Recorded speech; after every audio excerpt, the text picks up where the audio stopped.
I am Dr. B. Sundaravadivu, working as an assistant professor in Department of Mathematics, Ayappa University, Karaikudi. In this video, I am going to talk about what is CSIR UGC NET, what is the eligibility, what are the subjects this CSIR is conducting the test, what is the pattern of examination, what is the upper age limit, how much stipend they are providing, and the mode of examination. First, let us see who is organizing the CSIR UGC NET examination. This test is organized by NTA, that is a National Testing Agency. What do you mean by CSIR? Council of Scientific and Industrial Research. What do you mean by UGC? University Grants Commission. What do you mean by NET? National Eligibility Test. Okay, who can apply for this exam? BS 4-year program or BE or BTech or B Pharma or MBBS students, integrated BSMS or MSc or equivalent degree or BSc Honors, they are also eligible. And students, those who enrolled MS PhD program, they are eligible to apply.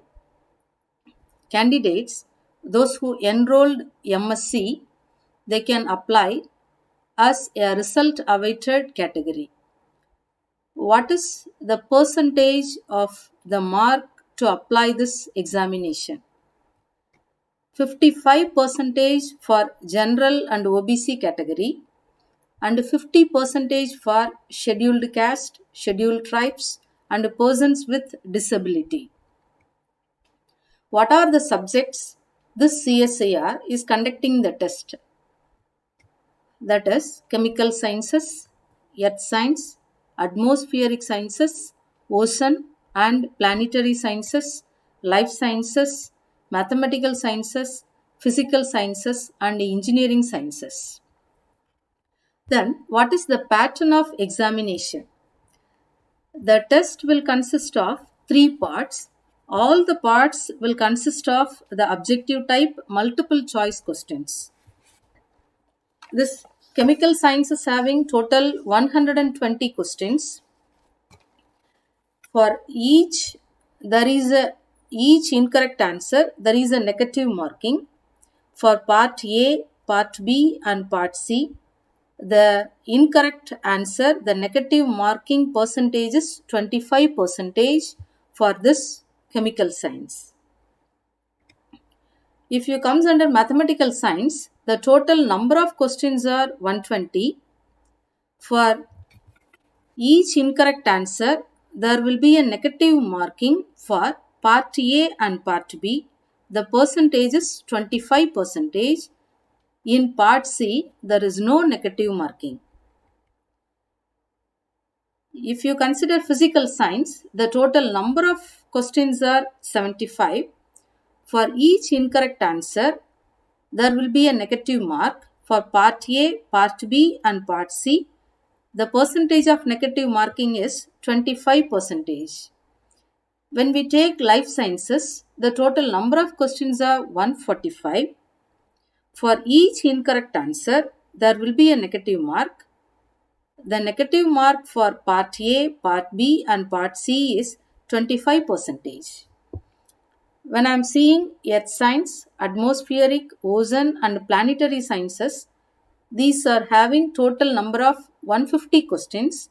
For each incorrect answer, part A and part B is 25%, part C is 33%. Here, what they will be asking in part A, what they will be asking in part B and what it will occur in part C. Part A is common for all subjects.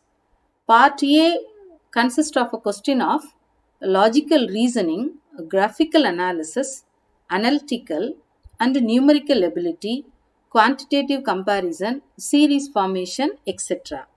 Then in part B, what will come? Part B is a multiple choice question. In part B, only subject related questions will come, which will be covered only in the syllabus. In part C, we can have a higher order questions. Here, in chemical science, life science, physical science, earth science, atmospheric science, ocean science, planetary science, part C have only one correct option. Whereas in mathematical science, part C, the answer is, for part C, the answer is maybe one or more than one, or all the four will be correct. That is the difference in the subject.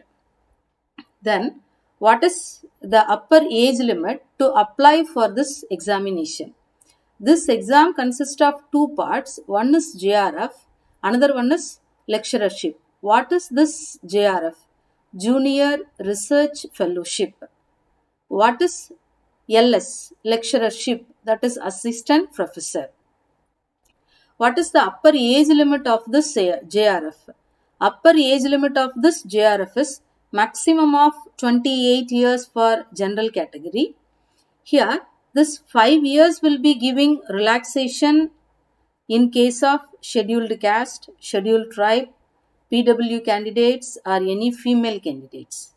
And here, 3 years they are giving relaxation for OBC non-creamy layer applicants. What do you mean by non-creamy layer? Means the parents' annual income will be less than 8 lakhs. Those candidates we used to call it as a non-creamy layer. And what is the upper age limit of lecturership? Means there is no upper age limit for the lecturership. That is nothing but your assistant professor. That is, everyone will be asking a question inside. I have the eligibility, I can have the age limit, I am going to apply. So, what is the use of applying this? What I am able to achieve after qualifying this examination? Suppose if you qualify in JRF, you will be getting a stipend of rupees 31,000 per month for first 2 years.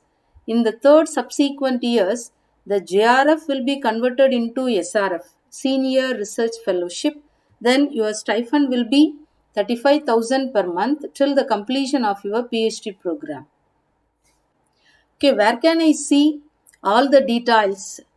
Okay, if I am not qualifying this JRF, I got qualified only in lecturership. So what I can do it? If you qualify only in lecturership, you are eligible to work as an assistant professor in all Indian universities and government aided colleges and government colleges. Suppose if you get qualified in JRF, you are eligible to do PhD program with stipend and you are eligible for lecturership, both.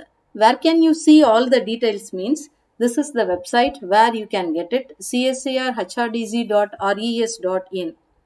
How they will be conducting this examination? Means that is only a computer based test. That is in your CBT mode, they are organizing this. After knowing all the information, what is the secret to get qualified in CSIR UGC NET examination? CSIR UGC NET examination, the secret is self-confidence, hard work, consistency. Thank you.